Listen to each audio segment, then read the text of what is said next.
ერთი ფრაზა, რომელსაც ადამიანები ყოველდღიურად ვიყენებთ და სინამდვილეში არის ძალადობრივი. ამაზე არ გიფიქრია?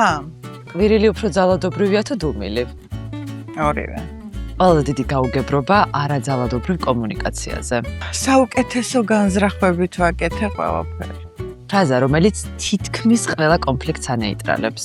ხო, შენთვის მნიშვნელოვანი?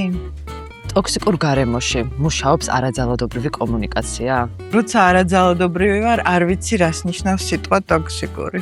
ყოველთვის უნდა ვთქვათ, რასაც გვგრძნობთ, მაშინაც კი თუ სხვას ვატკენთ. სხვას ვატკენთ ჩვენი ფიქრებით, ჩვენი ემოციებით ვერ ვატკენთ სხვა. განსხვავება ზედაპირულ მოსმენასა და ემპათიურ მოსმენას შორის. ზედაპირულ მოსმენაში მე მოვისმენ, რასაც ამბობ და ემპათიურ მოსმენაში გავიგონებ, რასაც არ ამბობ იმასაც.